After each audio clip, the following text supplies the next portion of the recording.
Clemson's terrible defense and Dabo's dilemma. Are we near the breaking point? We'll talk about it right here on Locked on Clemson.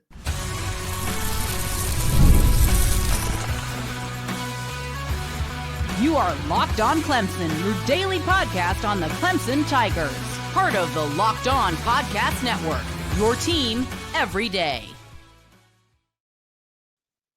What's up, Tiger fans? Morgan Thomas here, Clemson fan, Clemson grad, host and producer of Locked on Clemson, part-time host and producer over on 105.5 FM The Roar. Thank you so much for making Locked on Clemson your first listen of the day. We're part of the Locked on Podcast Network, your team every day. And to the everydayers out there, big salute to you. Thank you for hanging with me Monday through Friday, every single week. And also, if you're new to the show, 75% of you are not yet subscribed. We're over 3,000 now on YouTube. So what are you waiting for? Hit that subscribe button so you never miss another episode or podcast going forward. Today's episode is brought to you by Game Time. Download the Game Time app, create an account, and use code LOCKEDONCollege for $20 off your first purchase. As you can see, I'm still not in my normal background here. I am currently away from home in Jacksonville, Florida, and I have not yet seen Trevor Lawrence or Travis Etienne, but I've been looking, but I have not seen them yet. I'll be back in the normal studio next week. Clemson did not lose because of officiating.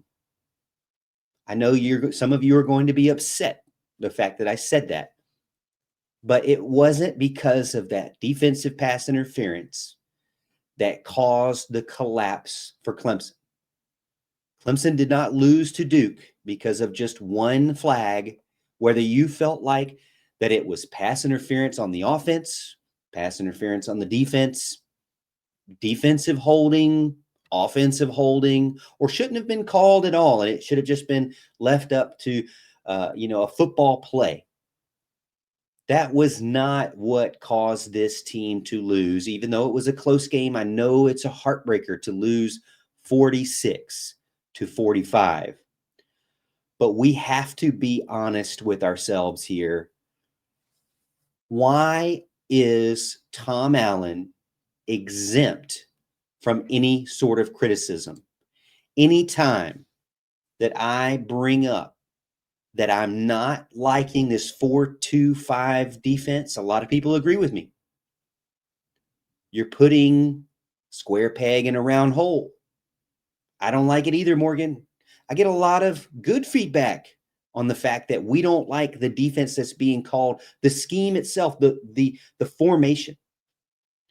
Who's calling that? Tom Allen. Why is Tom Allen exempt from this absolute nightmare? You know that your team is struggling going into this season. We knew that this secondary was going to be a weakness for Clemson, a big question mark for Clemson. How did your strength of the defensive line get worse? How did your linebackers get worse? How did your secondary become almost unrecognizable at times, like and indescribable, inexplicable about what they do out there? Duke jumped ahead yet again. Another team jumps ahead of Clemson 21-0 before the Tigers even settled in. And that late pass interference call was now a lightning rod for fans on social media. And I say that you're blaming the wrong thing. You're pointing the finger at the wrong thing. If it makes you sleep better at night to say that this team was hosed or screwed or the refs made the worst call ever in history, as what Dabo Swinney said, which is just not true. Refs are going to make bad calls. We've seen refs make bad calls all the way from peewee up to professional. This referee and this group did not allow 46 points. Keep in mind, they still had to do the 2-point conversion that was wide open.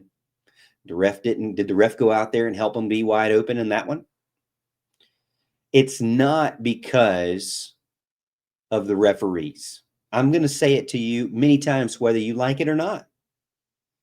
The defense is no longer a Clemson defense. It's hard for me to say that this defense is that a Wes Goodwin defense wouldn't be better than this. What proof do we have that Tom Allen is a successful defensive coordinator? Well, he had 1 year at Penn State in which he was top 5. But that was just 1 year. Did he recruit all of those players to Penn State? Did he recruit those players? He didn't recruit those players. So when I tell you that Tom Allen has made this team worse, what do you say to me? Many people say to me, well, Morgan, he doesn't have his players. He needs to get his players. He needs to get his staff. I don't think that what he wants to do is matching the personnel that he has. And the problem with that is that it doesn't seem as if it's really changing. It's just the same defense every single week. There's no difference. At least what I could defend from Garrett Riley is that it looks different. It looks like he's trying something different. It looks like the offense is rotating players, trying something different. The defense, on the other hand, at least in the secondary, looks like the same old same every single week. The one big change they've made has been Jaheim Lawson. You know, that's actually worked. But the 4-2-5, to me, I've told you this from week 1. I don't like it. It doesn't seem to fit the team, and it's not a Clemson defense, in my opinion. And maybe I'm just salty over not having Brent Venables anymore. That's okay. I'm venting in my own way. We said that Clemson was talented, but they do have talented players. They have players that have skills, but have weaknesses. They have some players and I will tell you, when you go back and rewatch the game, the team was fighting that entire game. And it doesn't surprise me that a lot of guys were in tears after that game in the locker room, because they were fighting and they wanted to win the game. You can't say that they had checked out. And I'm not going to accept that it was money either. I don't believe that at all either. It just does not seem to me that the defensive staff is figuring out ways to hide the weaknesses, and maybe they just can't. Maybe it is what it is. But they're not disciplined when it counts. They're not physical enough to be disruptive and scary. When a team and a coaching staff has this much of a resume, let me say the head coach has this much of a resume, arguing and getting fined over an official instead of blessing out his team, which Dabo did. He blessed out his defense. But for the fan base to argue over officiating, to me, is just, you can do that if it makes you feel better, but I think it's just a waste of time, because the real problem is this team is not executing. The players that were supposed to be some of the best players on Clemson's team are not performing at a national top 100 level. I had multiple Clemson defenders national top 100 on Locked On's top 100 preseason, including Cade Klubnik on the offense, and none of them you would probably say are top 100. And we still have NFL draft boards claiming that there are first-round draft picks on this defense. I do believe that it was a little bit too aggressive by Avion Terrell, mainly because I believe that that's all him and Ashton Hampton have, because they have no pass rush. So they have to play extremely aggressive. In segment 2 on Locked on Clemson, we're going to dive more into that defensive identity crisis. What is it? What is their identity? We'll talk about it right here on Locked on Clemson.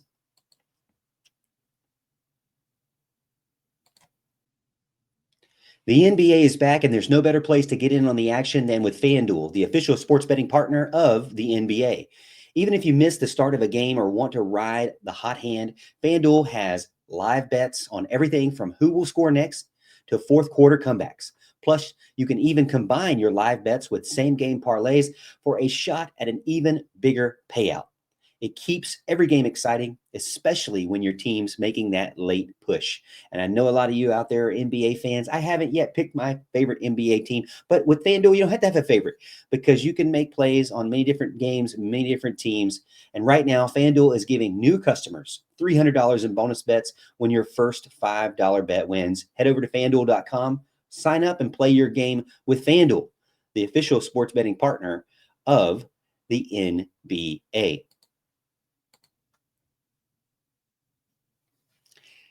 Clemson's defensive identity crisis, and it is a big one. You know, when Clemson, I read a stat that said when Clemson scored 45 points or more, they had a record of 134-0. But it doesn't mean anything when you score 45 and your defense gives up 46. The Tigers defense looks nothing like what we've ever seen a Clemson defense under Dabo Swinney. It is lacking explosive playmakers. It's lacking speed. It's lacking scariness and aggression, twitchiness off the snap.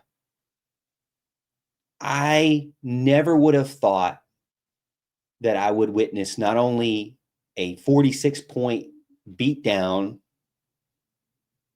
but in this season, but also one where a team like Duke just kept converting fourth down after fourth down after fourth down. I believe they were 5 for 5 on fourth down. How ridiculous does that sound as a Clemson fan who has been known? Clemson's always been known to be a defensive powerhouse first. Even when I was a kid, Clemson played tough defense. And, you know, I believe the first defensive coordinator was, and I might not remember his first name, but it was Koenig. Even he had a scrappy defense about him, you know? I don't feel as if this defense is very scrappy at all. I feel that they are a team on that side of the ball that is doing their absolute most, but they're just not good enough. And maybe, to Tom Allen's defense, that this group of players can't get it done. They're just not good enough players. And I would agree with that in some ways.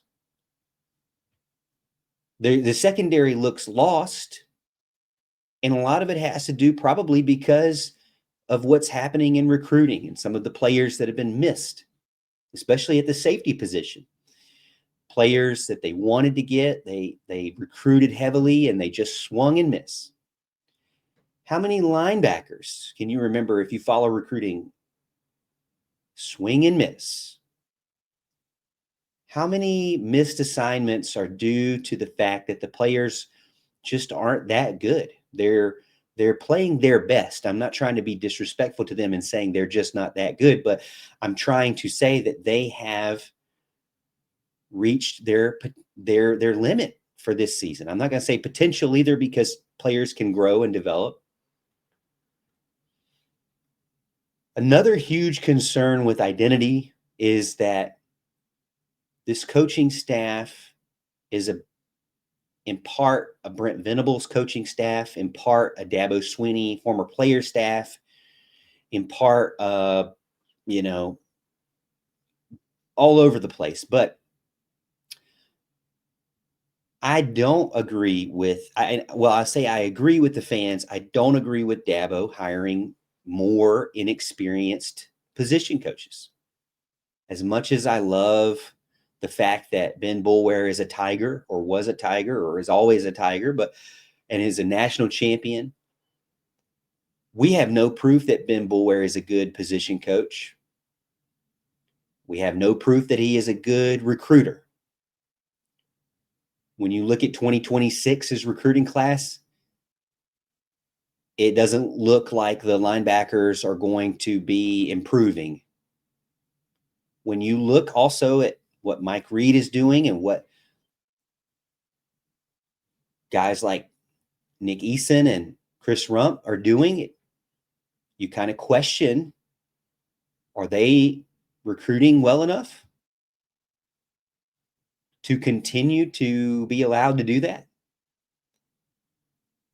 I mean, of the defensive staff, who has the best 2026 recruiting class? Well, it's got to be Mickey Kahn, but I know all of you, I know many of you, I won't say all of you, but many of you would like to see Mickey Kahn out of here. Maybe he will be after having to deal with Ronan Hannafin. But was Ronan Hannafin his fault? You know, recruiting has really hurt this team's identity because they've only used recruiting.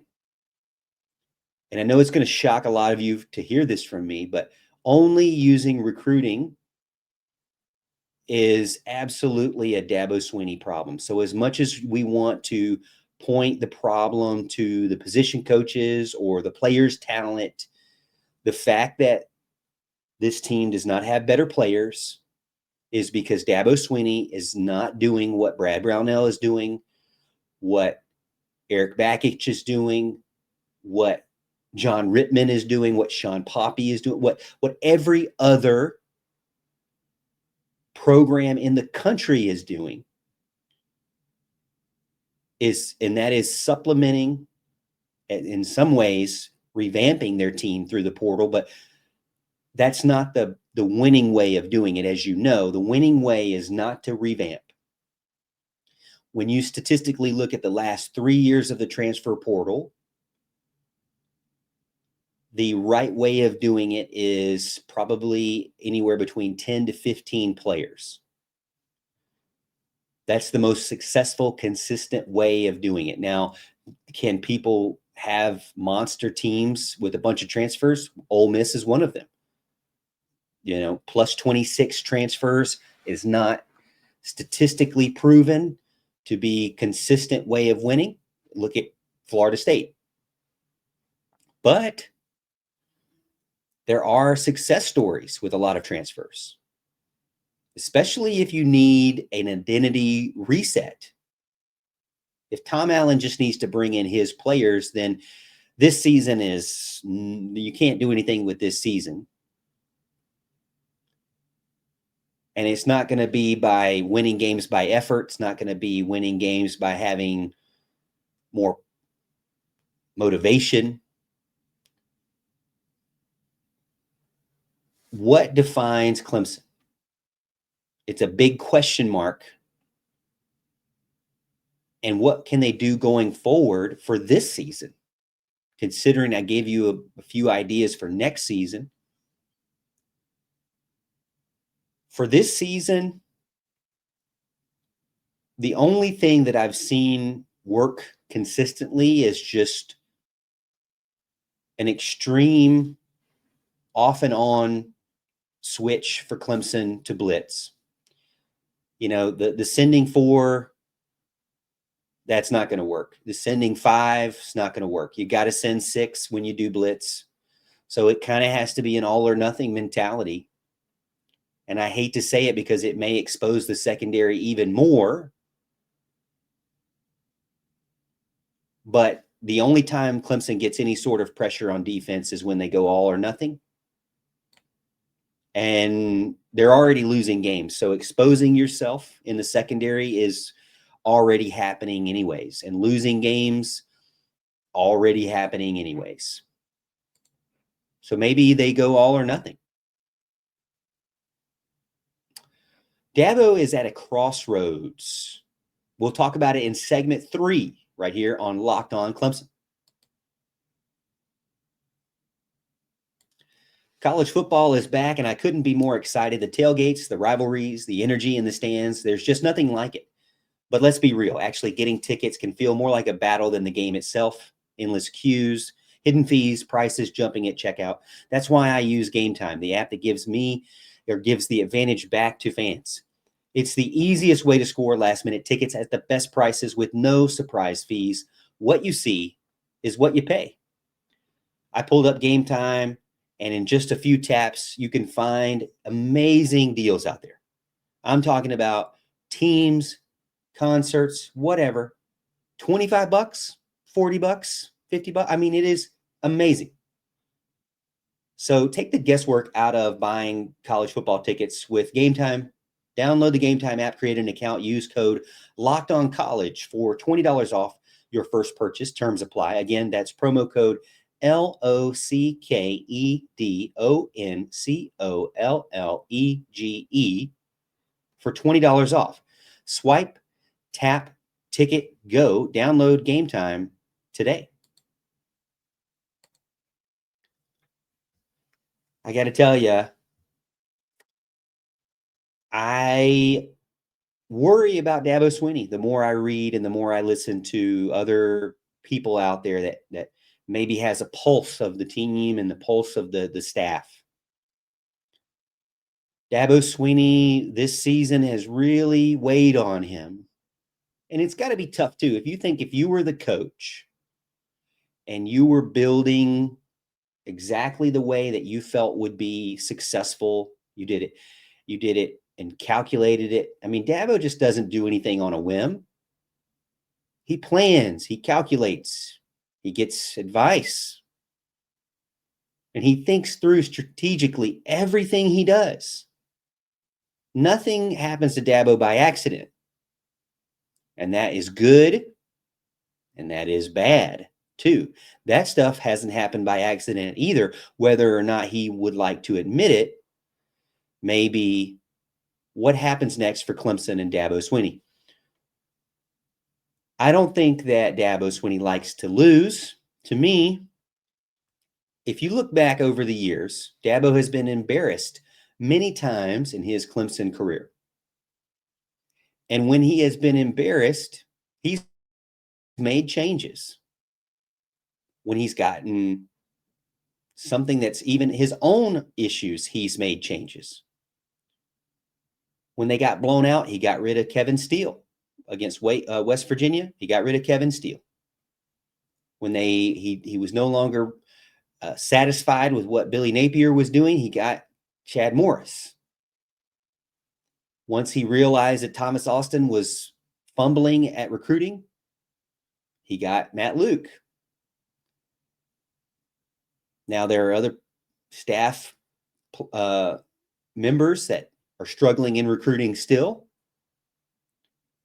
Is he going to have to make a decision for those players or for those staff members?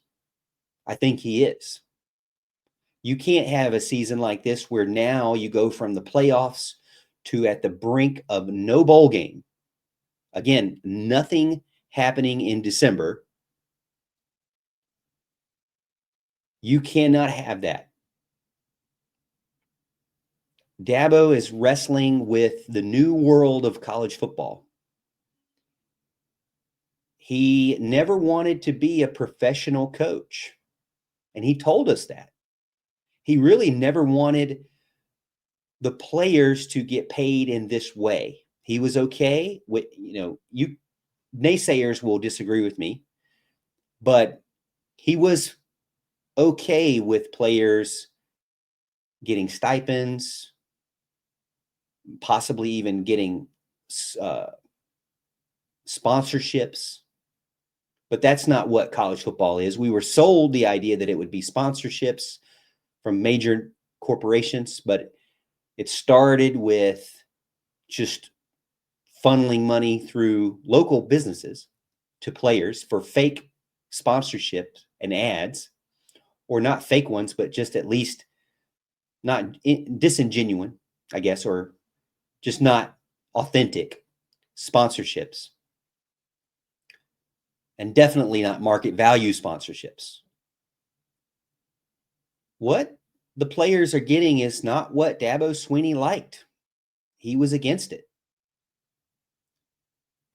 Never against NIL, but against players becoming employees and against players having contracts and salaries and no longer being a student.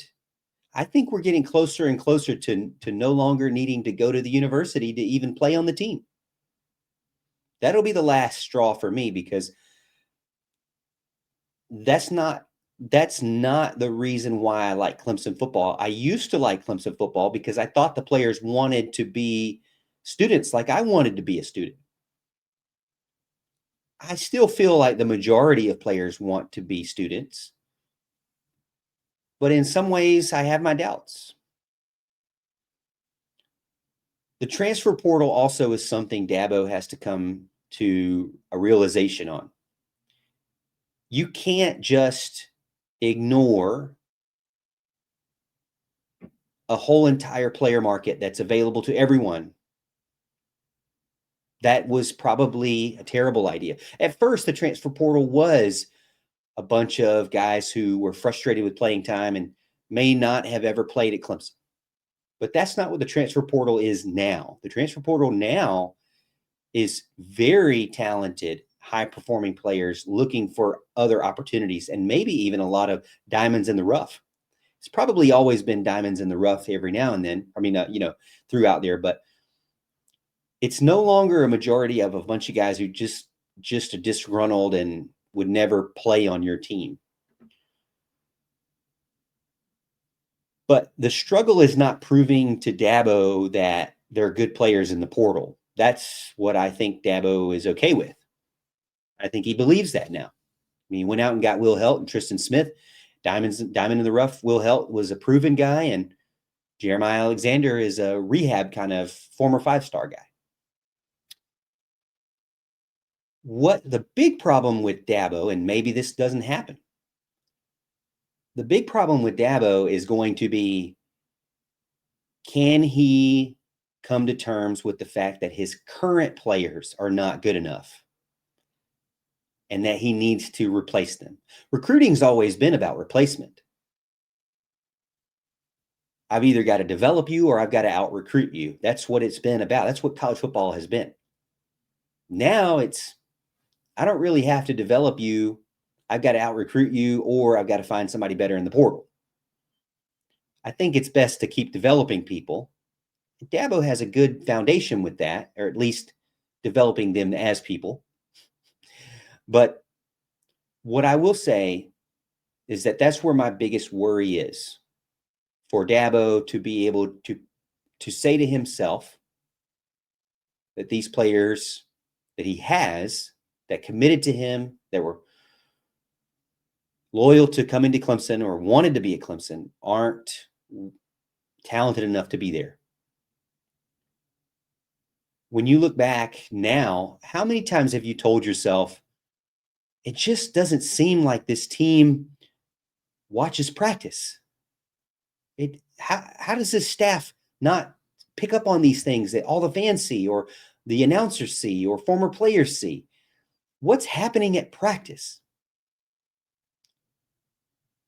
My worry is that what's happening in behind the scenes is too much loyalty. Too much, well, they've been here longer. I even said it this year. When one of the Clemson coaches says, well, they just need to earn our trust, like with Tristan Smith. No, when they show you that they have a spark to them on the field on Saturdays, they don't need to earn my trust. That was the trust. They earned it. They don't need 6 weeks to earn my trust. No.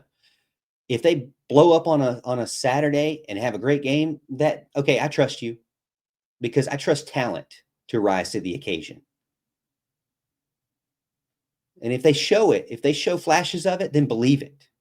And if there's some players that aren't showing it, then believe it. This offensive line last week actually looked the best they've ever looked. And I think a lot of it, one, was because of injuries, but two was because they had the wrong starters out there. because they didn't trust the young guy.